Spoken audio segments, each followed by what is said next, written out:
An orange. An orange? No, an orange. That was my mom trying to teach 5 years old me how to pronounce an orange in English.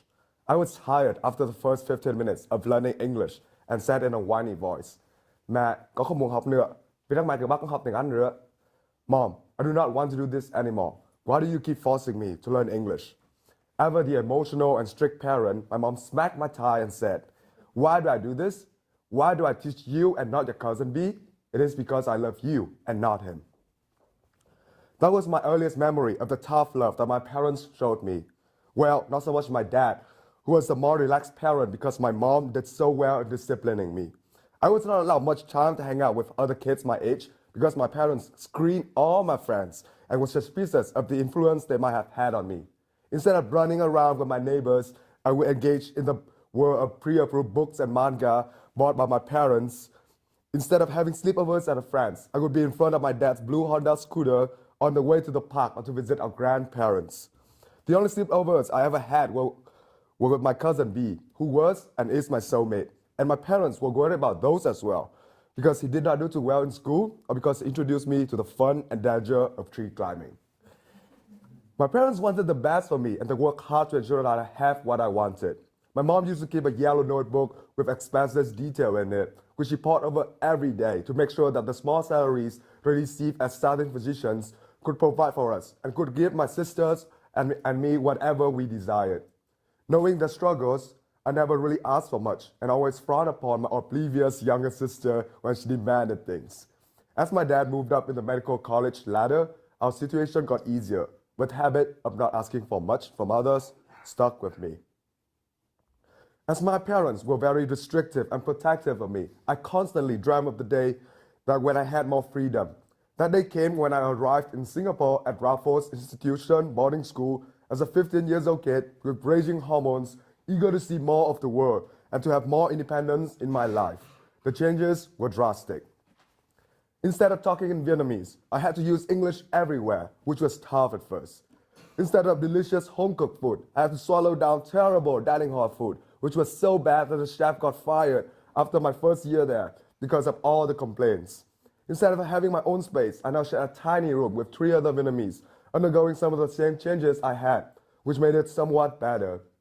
Instead of setting my own study time, I now had prep time, which were compulsory study hours for all boarders from 7 to 9 p.m. No matter how tired students were from their days of school and activities, everyone was supposed to study during these hours, with the menacing librarian and boarding master not hesitating to scold or discipline anyone who tried to catch a few wings. Despite all these new restrictions, I still enjoy my extra independence from my parents, who worried themselves to death in the first few months about me fitting into a new environment. Luckily, I adapted well enough and even gained a few pounds from all the ramen I was eating to make up for the crappy boarding food.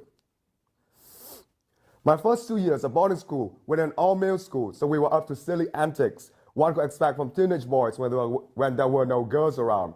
Our favorite pastime was tall parking, in which a guy is thrown onto the floor and a bunch of other guys would throw themselves on top of him to make a stack.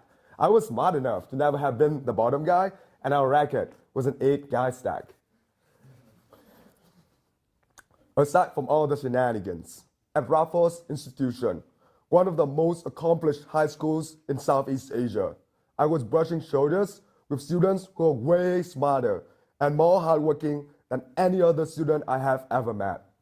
Not only were they excellent in academics, but they also had stellar accomplishments in extracurricular activities.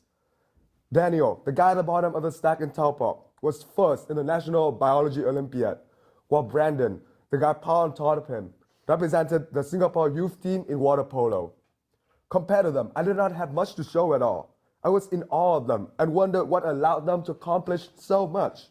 As I got to know my schoolmates better, I slowly realized that on top of their talents, they also had great drives and terrific work ethics to achieve what they wanted.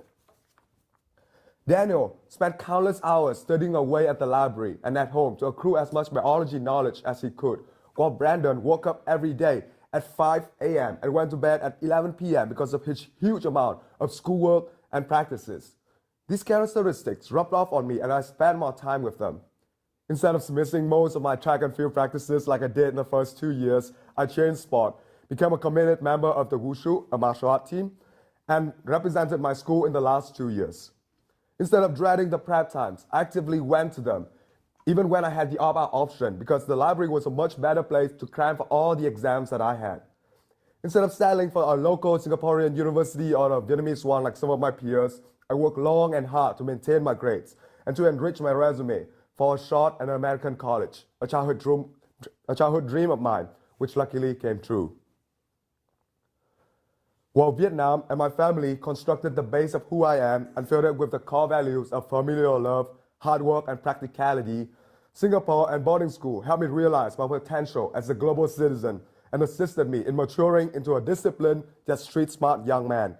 After Singapore, I believed that I could achieve whatever aspiration I had if I put enough work into it. Both countries are integral parts of who I am, and I have always been proud to claim that I am from both places.